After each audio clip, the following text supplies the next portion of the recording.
Budget. और अमित, क्योंकि आने वाले समय में विधानसभा चुनाव भी है, हरियाणा में भी है या दिल्ली में भी चुनाव होना है, तो क्या उन चुनावी राज्यों के लिए भी कुछ खास रहने वाला है? उनके ऊपर भी क्या नजर रहेगी?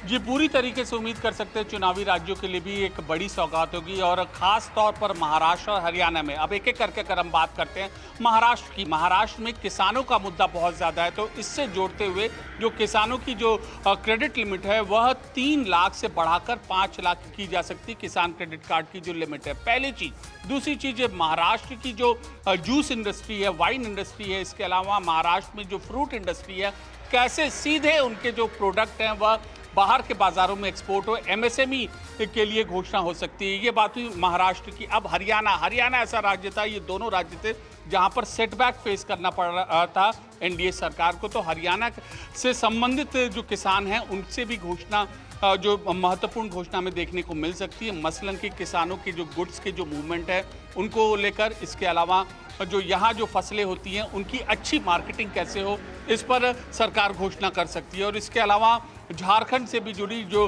ट्राइबल हैं, आदिवासी समुदाय के लोग हैं, उनके कल्याण के लिए तमाम घोषणाएं हो सकती हैं, मसलन कि कैसे उनको बजट मिले, कैसे उनकी स्वास्थ्य सुविधाएं पर ध्यान दिया जाए, और सबसे जरूरी चीज़ आदिवासी बाहुल्य इलाकों में कैसे उस इलाके का समग्र विकास हो। तो ये तीनों जब आप चुनावी राज्यों की बात करते हैं, ये अहम चीजें होती है, और इस बजट में ये तीनों चारों चीज हमें यहाँ देखने को मिलेंगी। जी ठीक है, तो बहुत सी उम्मीदें आम जनता को भी है, और उम्मीद हर कोई, बस वही 11 बजे का अब इंतजार बचा रह गया है। लेकिन देखिए, बजट के पहले विपक्ष ने भी सरकार को घेरने की तैयारी अपनी पूरी कर ली है। कांग्रेस सांसद गौरव गोगोई ने महंगाई और बेरोजगारी के बहाने सरकार पर निशाना साधा है।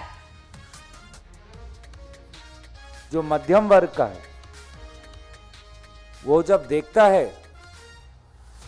कि मोदी जी का मतलब महंगाई, मोदी मतलब महंगाई, तो वो सवाल उठाता है कि कब तक रुकना पड़ेगा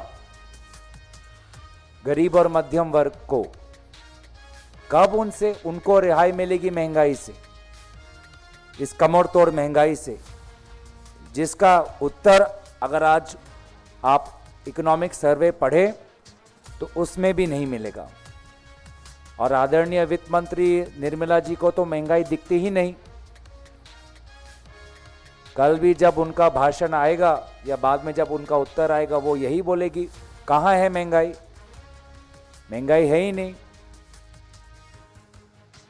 वहीं मोदी सरकार के बजट पेश करने के दौरान विपक्ष के हंगामा करने के भी पूरे आसार माने जा रहे हैं, और इसीलिए बजट से पहले एनडीए नेताओं की एक बड़ी बैठक हुई है, जिसमें फ्लोर प्रबंधन और विपक्ष के सवालों का जवाब आखिर कैसे दिया जाए, इस पर अहम चर्चा की गई है। इस बैठक में सभी दलों के सांसदों को बजट सत्र के दौरान मौजूद रहने को भी कहा गया है।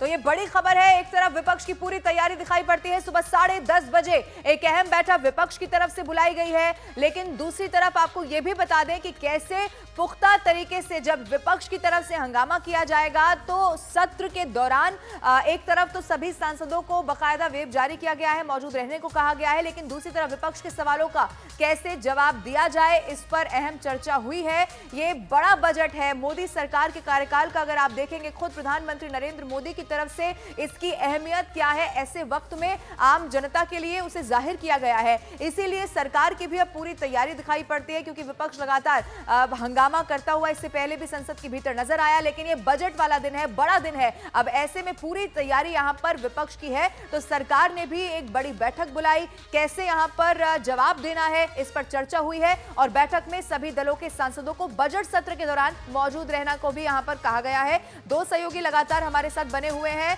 अमित पांडे और रवि। अमित, एक तरफ विपक्ष की पूरी तैयारी है, आज 10:30 बजे एक बैठक होने वाली है, लेकिन सरकार ने भी अपना पूरा पुख्ता प्लान तैयार कर लिया है। हाँ जी, बिल्कुल। देखिए, और फ्लोर मैनेजमेंट के तहत इसीलिए पिछले 2 दिनों से बैठकों का दौर लगातार जारी है, और कुल मिलाकर बजट सत्र के दौरान जब वित्त मंत्री यहाँ पर बोल रही होंगी, तो कैसे जो फ्लोर लीडर्स हैं किस तरीके से सरकार की नीतियों को उसके बाद आने वाले दिनों में सदन में कैसे बात आगे रखे, एक एक घोषणा को लेकर इस पर तैयारी की जा रही है, और बाकायदा ब्रीफिंग दी गई है।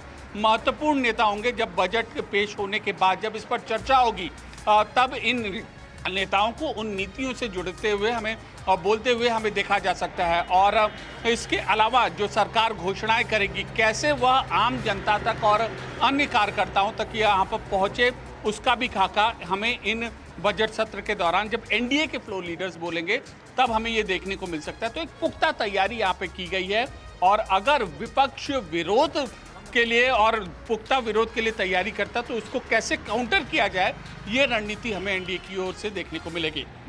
बिल्कुल। और रवि, आपका भी हम रुख करेंगे, क्योंकि देखिए विपक्ष की भले तैयारी है बेरोजगारी और महंगाई के ऊपर सरकार को घेरने की, लेकिन यह आवाज आम जनता की भी है। तो क्या आज के बजट में इसकी रोकथाम का कोई रोडमैप दिखाई देगा, चाहे वो बेरोजगारी हो या महंगाई? ना सिर्फ बेरोजगारी और महंगाई ही मुद्दा है, इस बार विपक्ष के पास एक बड़ा मुद्दा है एजुकेशन को लेकर, क्योंकि जब से ही मोदी सरकार तीसरी बार सत्ता में आई है, उसके बाद एजुकेशन को लेकर लगातार बैकफुट पे है। लगातार ऐसे ऐसे केसेस आ रहे हैं जिसमें पेपर लीक से लेकर और तमाम चीजें गड़बड़ियों के आरोप लग रहे हैं, मामला कोर्ट में है, विपक्ष लगातार हमलावर है।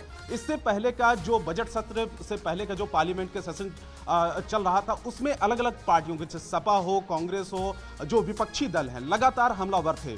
तो उसको लेकर विपक्ष के पास तो बहुत सारे ऐसे मुद्दे हैं। अब सरकार किस तरीके से जवाब देगी, सरकार के सामने एक चुनौती है।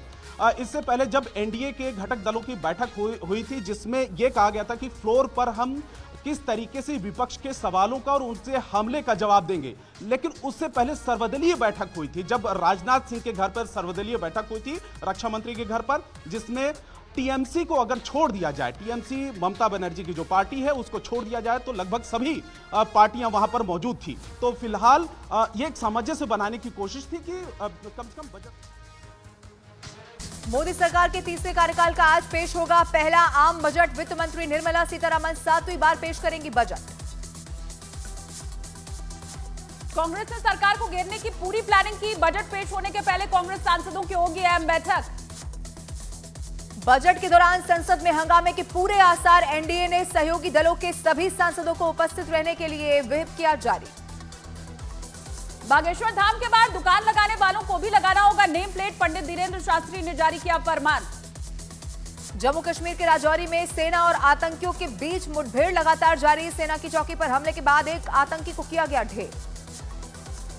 दिल्ली से लेकर गुजरात तक भारी बारिश का अलर्ट। मौसम विभाग ने 25 जुलाई तक के लिए जारी किया भारी बारिश का अलर्ट। लैंडस्लाइड की वजह से गंगोत्री हाईवे पिछले 20 घंटों से बंद। लगातार हो रहे लैंडस्लाइड ने 4 धाम यात्रियों की बढ़ाई मुश्किलें। पिथौरागढ़ में लगातार हो रही बारिश से उफान पर नदी नाले। लोगों को जान जोखिम में डालकर उफनता नाला पार करने की है मजबूरी। NEET paper